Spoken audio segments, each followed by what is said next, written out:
వేడుకలు జరుపుకుంటున్న మనం ఈ 100 సంవత్సరాల వేడుకతో మనందరం ఒక్కటే ఒక్క మాటని శపథం చేసి తీసుకుందాం.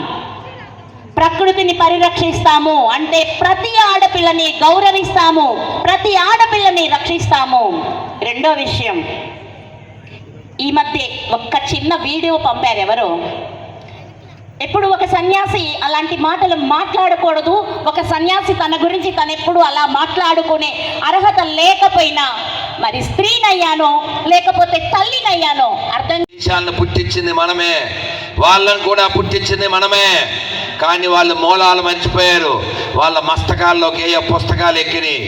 కాబట్టి ప్రపంచంలో శాంతి కావాలి అంటే, ఆనందం కావాలి అంటే భారతదేశం గట్టిగా ఉండాలి. భారత్ గట్టిగా ఉండాలంటే హిందువులు గట్టిగా ఉండాలి. హిందువులు గట్టిగా ఉండాలంటే దేవాలయాలు బాగుండాలి. దేవాలయాలు బాగుండాలంటే మనం వెళ్ళాలి.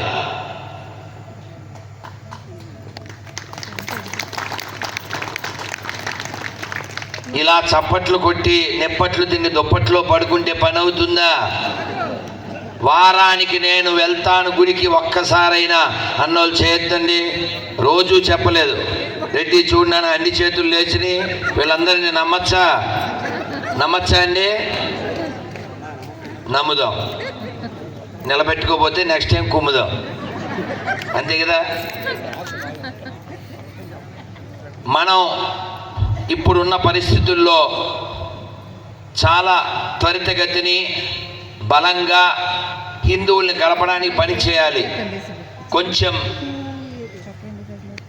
మనం విస్తృతంగా ఆలోచన చేయాలి. బాగానే ఉన్నాం అని అనుకోకండి. ఎటువంటిదంటే ఆ పరిస్థితి, ఒక పాము నోరు తెరిచి ఉంది, కప్ప వానాకాలం ఎగురుతూ ఎగురుతూ వచ్చింది, పాము నోట్లోకి వెళ్ళిపోయింది. పెద్ద నోరు, పాము ఇంకా మొయ్యలేదు, వెచ్చగా ఉంది నోరు. కప్ప ఆడుకుంటుంది. ఎవరైనా నువ్వు బాగున్నావా అంటే యస్ ఐఎమ్ ఫైన్ అని చెబుతుంది.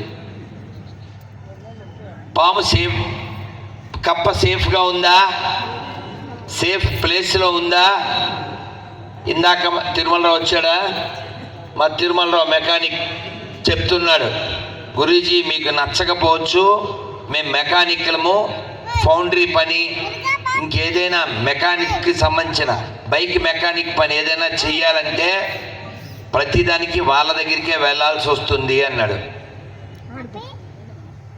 ఎందుకు అంటే వాళ్ళు అంత బాగా చుచ్చుకుపోయారు. ఏసీ మెకానిక్ వాడే, బైక్ మెకానిక్ వాడే, రేపొద్దున నీ కూతురికి పెళ్ళానికి కూడా మెకానిక్ వాడే. జోక్ కాదండి. ఏసీ మెకానిజం, ఏసీ రిపేర్ చేయమని నర్సారావుపేటలో ఒక ఆఫీసరు వాడికి ఫోన్ చేసి పంపించాడు. వాడు వచ్చాడు, 2 పిల్లలు ఉన్నారు. గొప్పతనం గురించి చెబుతూ ముందుకు సాగాలని కోరుకుంటున్నాను. అలాగే మన ఆర్ఎస్ఎస్ 100 సంవత్సరాలు కంప్లీట్ అయిన సందర్భంగా వాళ్ళు ఎన్నో ఒడిదుడుకులు, ఎన్నో జయాలు చూస్తుంటారండి. ఇన్ని సంవత్సరాలలో ఎక్కడా కూడా వెనకడుగు వేయకుండా ముందుకు సాగుతూ మన భావితరాలకి మన సంస్కృతి గురించి, మన నాగరికత గురించి, మన జాతీయ సమగ్రత గురించి ప్రతి ఒక్క విషయాన్ని బలోపేతం చేస్తూ ముందుకు సాగుతున్న వాళ్ళందరికీ కూడా నేను అందరికీ అభినందనలు తెలియజేస్తున్నాను. సభాముఖంగా ఇక్కడికి వచ్చిన ప్రతి ఒక్కరికి పేరు పేరున నా ధన్యవాదాలు తెలియజేసుకుంటున్నాను. అలాగే ప్రతి ఒక్కరికి మోసం, కుట్ర, దగ, ఈ ఒక మనిషి చేసిన మోసం, కుట్ర, దగ వలన ఒక కురుక్షేత్రం ఎలా ఏర్పడిందో మనం చూసాం. ఒక ధర్మం వైపు నడిచిన రామాయణము చూసాం. కాబట్టి ప్రతిదీ కూడా ఈ రోజున ప్రతి పశువులకి కానీ, పక్షులకు కానీ, మనుషులకు కానీ, అంటే మనిషి ఈ రోజున కృత్రిమ మనిషిని కూడా తయారు చేయగలిగే శక్తిని మనిషికి ఎంతవరకు